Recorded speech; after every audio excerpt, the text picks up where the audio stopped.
खरोखरच 25 वर्षानंतर आमच्या गावाला एक किरण सराच्या रूपानं जिल्हा परिषदेचा सदस्याने निवडून द्यायची एक संधी निर्माण झालेली आहे आणि निश्चितच आमचं गाव सरांच्या पाठीमागे 100% सोबत आहे. कोणते महत्त्वाचे विकासाचे मुद्दे हातात येणार आहेत? तसं हे जिल्हा परिषद म्हणजे मिनी मंत्रालय असते. शासनाच्या योजना ज्या काय असतील ते जिल्हा परिषदच्या माध्यमातून राबवले जातात. आरोग्य असेल, महिलांचा विषय असेल, शिक्षण असेल, बांधकाम असेल, विविध योजना आहे जिल्हा परिषदेच्या माध्यमातून राबवल्या जातात. मधल्या काळातला जो आमच्या भागातला अनुशेष आहे तो भरून काढण्याचं पुढील कार्य किरण सरांच्या हातून जिल्हा परिषदेचा मेंबर होणार आहे. मांडाकळी गावचे आपले भूमिपुत्र आहे. मांडाकळी गावाला ही संधी मिळालेली एकंदरीत शिक्षण, सामाजिक आणि सर्व क्षेत्रामध्ये त्यांचं काम परिपक्व आहे. आपल्यासारखे चांगले नेतृत्व आणि संपूर्ण गाव त्यांच्या पाठीशी उभे आहे. आणि आपण पुढाकार घेतला सरांना निवडून आणण्यासाठी. जी आमच्या जिल्ह्याचं नेतृत्व आदरणीय खासदार साहेब यांच्या आदेशाने, पक्षाच्या आदेशाने आज आम्ही किरण सरांच्या सोबत पूर्ण सर्कलमध्ये शिवसेना पक्ष ताकदीनं उभा आहे. कुठल्या परिस्थितीत आम्ही चंग मानलेला आम्ही सर्व कार्यकर्त्यांनी किरण सरांची सीट आणि सोबतच्या दोन्ही पंचायत समित्या विजयी झाल्या पाहिजेत. जी एकीकडे आरोप प्रत्यारोप होत आहे की मराठा ओबीसी असा वाद घालण्याचा किंवा असं बोलण्याचा वादाचं कसलंही कारण नाही, कारण ही जागाच, ही जिल्हा परिषदेची सीटच ओबीसीसाठी आरक्षित आहे. खरं म्हणजे या आरक्षित जागेवर आरक्षितच माणूस उभा राहायला पाहिजे होता, परंतु ह्या जागेवर अतिक्रमण होत आहे असं मला वाटतंय. ही जागा ओबीसीच्या खऱ्या ओबीसीची आहे असं मला वाटतं. मतदारांना काय आव्हान कराल? मतदारांना एवढं आवाहन करेन की हे असं एक सुशिक्षित सामाजिक ज्ञान असलेला अभ्यासू आपल्याला उमेदवार या ठिकाणी मिळालेला आहे. त्याच्या पाठीमागे खंबीरपणानं उभं राहावं आणि जनता ज्ञानी आहे निश्चितच राहील असं मला वाटतं. 7 तारखेचं आव्हान करा. 7 तारखेला जे आपल्याला मतदान करायचं आहे दोन्ही आपल्याला दोन्ही चिन्ह आहे. जिल्हा परिषदेसाठी मशाल आणि खाली पंचायत समितीसाठी देखील मशाल. दोन्ही उमेदवार अगदी सुज्ञ आहेत, सामाजिक कार्याची जाणीव असलेले उमेदवार आहेत. अशा उमेदवाराला प्रचंड मतानं विजय करून आपल्याला संधी निर्माण करून द्यायची आहे. आज जिल्हा परिषदेच्या निवडणुकीच्या प्रचारानिमित्त आज गावामध्ये आम्ही एक सभा घेतली आणि छोटीशी सभा होती ती, पण खूप प्रचंड प्रतिसाद या ठिकाणी मिळालेला आहे. लोकांचं प्रेम या ठिकाणी आहे आणि मला निश्चित खात्री की मांडाखळीच नव्हे तर पंचकृषीतील सर्व गाव या ठिकाणी वाट पाहत होते की सर कधी इलेक्शनला उभे राहतात आणि निश्चितच त्यांच्या त्या भावनेचा आदर ईश्वराने केला आहे मी असं म्हणेन आणि मला या ठिकाणी उभं राहण्याची त्या ठिकाणी बुद्धी दिली. त्याचबरोबर आपल्या जिल्ह्याचं नेतृत्व, जिल्ह्याचे खासदार सन्माननीय बंडू जाधव साहेब यांनी मला जिल्हा परिषदचं तिकीट देऊन माझा त्या ठिकाणी सन्मान केला आहे आणि निश्चितच या सगळ्या गोष्टीमुळं एक दुग्धशर्करा योग या ठिकाणी आलेला आहे आणि आमच्या ह्या एका मनोमिलनातून एक सुंदर या ठिकाणी ही जागा 100% निघेल, एक सुंदर यश निर्माण होईल याची मला या ठिकाणी खात्री आहे. मतदारांना काय आव्हान करा? गावातील सगळ्या अनेक आमच्या पंचकृषीतील गावातील उमरीगण असेल, जामगण असेल, विकासाचा फार मोठा बॅकलॉग त्या ठिकाणी शिल्लक आहे आणि तो मी या ठिकाणी येणाऱ्या काळामध्ये पूर्ण करणार आहे. लोकांची सेवा करण्यासाठी मी ह्या इलेक्शनला सामोरं जात आहे. फक्त विकासाचा मुद्दा त्या ठिकाणी माझ्यासमोर आहे आणि विकासासाठीच मी काम करणार आहे. या इलेक्शनमध्ये विकासाशिवाय दुसरा कुठलाही मुद्दा काम करणार नाही याची मला 100% खात्री आहे. 25-30 वर्षापासून लोक त्या ठिकाणी वाट पाहत आहे की विकास करणारा माणूस कधी या ठिकाणी येतोय आणि निश्चितच माझ्या माध्यमातून त्यांना तो विकास दिसतोय. यामध्ये मी स्वतःला सौभाग्य समजतो की त्यांना तसं वाटतंय आणि यावर्षी बदल हे 100% होणार आहे. परिवर्तन हे होणारच आहे आणि येणाऱ्या 7 तारखेला माझ्या सगळ्या मतदार बंधू भगिनींना मी विनंती करतो की आपण सर्वांनी जिल्हा परिषद आणि पंचायत समिती या दोन्हीही बॅलेटवर आपण मशालीच्या चिन्हासमोरचं बटन दाबावं. मला आणि माझ्या सोबतच्या पंचायत समिती सदस्यांना आपली सर्वांची सेवा करण्याची संधी द्यावी ही अशी विनंती करतो आणि निश्चितच 9 तारखेचा गुलाल आपलाच आहे हा ठामपणे सांगतो. मांडाखळी गावातर्फे मी सांगतो की मांडाखळी गाव हे आणि सर मुळात मांडाखळी गावचे एक कोहिनूर हिरा आहेत आणि मांडाखळी गावचा भूमिपुत्र कुठेतरी एक मोठ्या पदावर बसणार आहे. ह्या असा विषय असल्यामुळे मांडाखळीचा कुठेतरी एक अभिमान जागा झाला आहे आणि खूप दिवसाच्या नंतर ही एक अशी सुवर्ण संधी आली आणि ह्या संधीचं सोनं मांडाखळीकर नक्कीच करतील. आतापर्यंत मित्रांनो, आतापर्यंत ह्या राजगाद्यात झाल्या आणि आतापर्यंत जामलाच ह्याचा मान मिळाला, पण आता कुठंतरी एक आमच्या किरण सोनटके सरांच्या माध्यमातून ही एक संधी आली आणि आम्ही मांडाखळीकर नक्कीच या संधीचं सोनं करू आणि आम्हाला असा विश्वास आहे की आम्ही येणाऱ्या 9 तारखेला गुराळ उधळू म्हणजे उधळूच. आमच्या गावामध्ये कवाच म्हणजे हे झालं नाही जिल्हा परिषद मेंबर. आमची इच्छा आहे किरण सरला आमच्याला एकदा जिल्हा परिषद मेंबर करायचं. हा आता चंग बांधलाय तुम्ही, हो ना, त्यांना निवडून आणणार. हा निवडूनच आणणार आम्ही. किरण सरला मतदान कशामुळे करायचं? काम करायचं म्हणजे आमच्या गावात ते आमची इच्छा आहे. त्याने काय काम केलंय? हा भरपूर काम केले ते सरनं. हा भरपूर रस्ते केले होतं, इकडं शमशान भूमी बांधली. हो ना, मग सरनच केले सरनं केलंय सगळं? हा मग त्याला मतदान करणार तुम्ही? हा मतदान करणार 100%. इतरांना पण सांगणार? हा इतराला सांगणार. की त्यांना त्यांच्या डोक्यामध्ये एकच विषय असतो. आता तुम्ही त्यांच्या भाषणाच्या क्लिप बघा, भाषणामध्ये एकच सांगतात ते की त्या नेत्याची मुलं पाडा. ते म्हणजे आजोबा उभे होते, पुन्हा बाप उभा होता, पुन्हा नातू उभा होता. आणि तुमच्यासारखे आमच्यासारखे लोक राजकारणात येऊस तर पुन्हा त्याचा पंतू तयार व्हायला. म्हणजे आपल्या सरकारचा कधी राजकारणात गेलो तर मेरा नंबर कब आएगा हा प्रश्न जसा तसाच आहे. मेरा नंबर कधीच नाही आएगा. ती लाईनच संपायला तयार नाहीये. आणि कुठेतरी आदरणीय खासदार साहेबांनी ठरवलं की जिल्ह्याच्या राजकारणाची दिशा बदलली पाहिजे. आज राजकारण म्हणजे कोणाच्या घरची जागीर नाहीये. अरे हे राजकारण, हे सत्ता केंद्र हे या मायबाप जनतेच्या हातामध्ये आहे आणि मायबाप जनता ठरवणार की या खुर्चीवर कोण बसणार. त्याच्यामुळं हे सगळ्यांनी लक्षात ठेवायचं की आज जिल्ह्याची आपली राजकारणाची दिशा बदलू पाहते. आज महाराष्ट्रामध्ये आपल्या परभणी जिल्ह्याची एकमेव महापालिका आहे जिथं शिवसेना उद्धव बाळासाहेब ठाकरे या पक्षाच्या बहुमतानं त्या ठिकाणी जागा निवडून आलेल्या आहेत आणि त्या ठिकाणी त्या पक्षाचा महापौर बसणार आहे. इतकं वातावरण जिल्ह्यामध्ये चांगलं या शिवसेनेचं झालेलं आहे. म्हणून आपल्याला ही गोष्ट या ठिकाणी आवर्जून मला तुम्हाला सांगावीशी वाटते की आज सर्वसामान्यांची माणसं मुलं पुढे गेली पाहिजे हा विचार शिवसेनेचा आहे. हा विचार आदरणीय खासदार साहेबांचा आहे.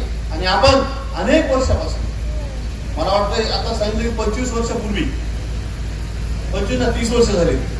30 वर्षापूर्वी आपल्या गावातून आपल्या गावचे माजी जिल्हा परिषद सदस्य सन्माननीय मुरलीधर अण्णा लोट हे या ठिकाणी सदस्य होते. त्यानंतर आपल्याला कधीही चान्स मिळाला नाही, आपल्याला कधीही संधी मिळाली नाही. आणि योगायोगानं ते ओबीसीला सुटल्यामुळं माझा नंबर लागला. माझ्यानंतर पुन्हा 35 वर्ष कोणाचा नंबर लागेल का नाही सांगता येत नाही. म्हणून ही संधी खूप मोठी. आणि काय होतं बघा, ठीक आहे ना, ज्याच्याकडे ताकद आहे तो मोठा होऊ शकतो, ज्याच्याकडे संख्याबळ आहे त्यानं पदावर बसावं मान्य. आणि तुमचा आमचा वापर फक्त मतदानासाठी या ठिकाणी करून घेतला जातोय हे आपण अगोदर जाणून घेतलं पाहिजे. आणि किती वेळा जायचं, एकदा दोनदा चारदा? अरे आमचं आयुष्य चाललंय तुमच्या सत्रांच्या उचलण्यामध्ये, आमचं आयुष्य चाललंय तुमचे झेंडे लावण्यामध्ये. आणि किती दिवस तुम्ही आमचा असा वापर करून घेणार? आणि वापर करायची पद्धत आहे प्रत्येक इलेक्शनला यायचं, काहीतरी गावामध्ये फूट पाडायची आणि फूट पाडून त्या ठिकाणी पदावर बसायचं. हे काम आजपर्यंत या लोकांनी करत आलेली आहे. मित्रांनो, आज आपल्याला उघड्या डोळ्यानं बघायचंय, आपली सतत विवेक बुद्धी जागी ठेवायची आहे आणि पूर्ण विचाराने निर्णय घ्यायचा आहे की खरंच इतके दिवस आपला कसा वापर करून घेण्यात आला. हा वापर इथं आता थांबला पाहिजे. आता याचं झालं ते खूप झालं. आजही आपल्या गावातले 4 लोक घेऊन त्यांचे खाणं फुकायचे काम चालू आहे. आज आपले बांधव त्यांच्याकडून जे काम करतायत ते आपल्या गावचे बांधव आहेत. आज त्यांच्या डोक्यामध्ये नशा चढली, कशाची नशा मला माहित नाही. त्यांना कळत नाही आपण काय करतोय. अरे इथं गावाच्या अस्मितेचा प्रश्न आहे, इथं गावाच्या नावाचा विषय आहे. उद्या आज या ठिकाणी किरण सोनटके उभा नाही, किरण सोनटके मांडाखळीकर उभा आहे. उद्या जिल्हा परिषदेला मांडाखळीकर नाव त्या ठिकाणी लागणार आहे. एवढी मोठी संधी एवढ्या वर्षानंतर आपल्याला भेटलेली आहे. आणि असं असताना तुम्ही दळभद्रीपणानं विरोधामध्ये काम करता. अरे लाज वाटू द्या, विरोध करा, भांडण करा, माझं त्याला म्हणणं नाही. अरे पण कुठं, कधी, कसं याचा तर विचार करा. अरे तुम्ही स्वतःला सुशिक्षित म्हणता, आम्ही शिकलेले आहोत. अरे काय ढेकळं शिकले का तुम्ही? कशाचं शिक्षण घेतलं तुम्ही? आज मी मांडाखळीकर म्हणून या ठिकाणी उभा राहतो. काही वर्षापूर्वी मी मांडाखळीकर म्हणून एक नाचत होतो इथं, टी-शर्टवर मांडाखळीकर नाव टाकून नाचत होतं. आणि आज जेव्हा मांडाखळीकर उभा आहे तेव्हा बहुमत विरोधात हिंडतोय. हे कशाचा मांडाखळी? डुप्लिकेट मांडाखळीकर. हे चुकीचं आहे. अशा पद्धतीने हे राजकारण जमणार नाही. तुम्ही घरच्या भांडणासाठी लोकांचा वापर करताय, हे चूक आहे. तुम्ही घरचं भांडण घरात ठेवा, लोकांचा वापर त्यासाठी करू नका. सत्ता कशासाठी असते? सत्ता कोणाचं पोट भरण्यासाठी आणि सत्ता कोणाचं घर भरण्यासाठी नसतं. मित्रांनो, सत्ता ही गावाच्या विकासासाठी असते. हे समजून घेतलं पाहिजे.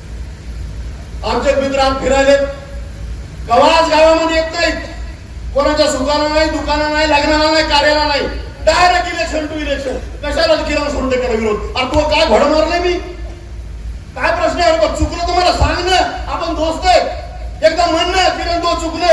अरे किरण सोंडेकर एवढा मोठ्या मनाचा माणूस आहे, माझ्यापेक्षा वयाने लहान जरी मुलगा असला आणि माझं जर काही चुकलं तर हात जोडून माफी मागतो त्या माणसाची. मला त्याच्यामध्ये कमीपणा वाटत नाही. अरे चूक ते चूकच आणि बरोबर ते बरोबरच असतं. मी काय आभाळातून पडल्या नाही, मी काय देव माणूस नाहीये, मी माणूसच आहे. माझ्याकडून चुका होत असतील, मला त्यात काही कमी जास्त वाटत नाही. पण मित्रांनो, माझ्या मित्राला सांगायचंय, अरे झालं ते बस झालं, आता विचार कर. हा तुझ्या मनामध्ये काय मला माहित नाही, हा दुश्मनाचा विषय नाही, हा आपल्या गावाचा विषय आहे. आणि आज जी लोक आज शिवसेनेच्या विरोधात काम करतात, मशालीच्या विरोधात काम करतायत, किरण सोनटक्याच्या विरोधात काम करतायत, ती लोक मांडाखळीच्या विरोधात काम करतायत. हे आपण या ठिकाणी लक्षात घेतलं पाहिजे. आणि मांडाखळीच्या विरोधात जाऊन तुमचं गाव कोणतं, तुम्ही कोणत्या गावाला विरोध करताय याचं भान आता तुम्ही ठेवलं पाहिजे. मित्रांनो, कधी ना कधी एवढा मोठा गाव एकत्र झालाय, इतकी लोक एकत्र आलेली आहेत, किती असंख्य लोक, काही लोक आलेली नाहीयेत, घरून बाहेर ऐकतात, काही लोक मला भेटली सुद्धा नाहीयेत, पण माघारी म्हणतात यावर्षी सर्वात मतदान करायचं. इतकी लोक भरभरून या ठिकाणी पेटून उठली आहेत आणि त्यांना आज कळतंय की आज गावाचं प्रतिनिधित्व केलं पाहिजे. म्हणून त्या चार दोन जे हे लुचे लफंगे हिंडालेत याचा विचार करू नका. तुम्ही फक्त एवढं लक्षात ठेवा की आज आपल्याला काय करायचं, गाव काय म्हणतंय. अरे जे गाव करील ते राव काय करील, राजा करू शकत नाही, ती आपली गावातली जनता करू शकते. आज ही प्रचंड ताकद तुमच्या आमच्यामध्ये आहे. आज तरुण मंडळी, वडीलधारी मंडळी, आज ज्येष्ठ नागरिक सगळे या ठिकाणी कामाला लागलेत. सगळ्याचा एकच पण आहे की आमचा माणूस, माझ्या मांडाखळीचा माणूस जिल्हा परिषदेला गेला पाहिजे, त्या ठिकाणी जिल्ह्यावर नाव आपल्या मांडाखळीचं झालं पाहिजे. ही प्रामाणिकता मला सगळ्यांची. आज मंचावर पडलेले पंडितच्या असतील, आमचे पडलेले तानाक असतील, हे सगळे विरोधातली माणसं, ही सगळी माणसं झटायला येतात. आज नागेश इतक्या तळमळीने बोलतोय. अरे कशासाठी बोलतोय? त्याला तरी कुठेतरी वाटतंय की हा माणूस वर गेला पाहिजे. बाबा असेल, ही सगळी किसा पाटील असलेली सगळी मंडळी काय एवढी झटते. अरे या सगळ्यांना जिल्ह्याचं राजकारण माहित आहे, जिल्ह्याचं राजकारण कुठं चाललंय आणि म्हणून हे सगळे जण आज जीवाचं रान करतायत. मित्रांनो, रात्री आम्हाला रोज, मी इथून 1 वाजता जातोय, 1 वाजता आम्ही घरी जातो, सकाळी 7 वाजता आम्ही सगळे बस स्टँडला असतो. तुम्ही विचार करा किती तासाची झोप पाहिजे. 3-4 तास फक्त झोप आहे. बरे करायचं कशासाठी? ठीक आहे, घडीभर विचार करू, मी पदावर जाईल, पण त्यांना काय मिळणार? त्यांचा काय स्वार्थ आहे? कुठली नव्या रुपयाची अपेक्षा न ठेवता, कुठल्या मानापानाची अपेक्षा न ठेवता ही सगळी मंडळी काम करतायत. आपण सुद्धा या ठिकाणी जसं जमलं तसं या ठिकाणी काम करण्याचा प्रयत्न करत आहात. मित्रांनो, मला एवढंच म्हणायचंय, आपण मागच्या 5 वर्षात पाहिलं की जसं जमलं तसं आपण बाहेरून विकासाचा निधी आणला आणि गावामध्ये चांगले काम करण्याचा प्रयत्न केला. मी तर आता म्हणेल, जेव्हा फुले पाटील आणि मी एकत्र आलो, आता गावाच्या विकासाला कोणती ताकद या ठिकाणी रोखू शकत नाही तुम्हाला ठामपणे सांगतो. आज आम्ही दोघे एकत्र आलो, करोडो रुपयाची कामं आपण या ठिकाणी गावामध्ये करूयात आणि गावाचा कायापालट करूयात. आणि गावाचाच नाही, या पंचक्रोशीतल्या सगळ्या गावाचा या ठिकाणी आपल्याला बदल करायचा आहे. त्या पूर्ण गावांमध्ये आपल्याला बदल घडून आणायचा आहे आणि त्यासाठी आपल्याला जिल्हा परिषद या ठिकाणी लढवायची. काय असतं नेत्याचं काम? काय देतो नेता आपल्या माणसाला?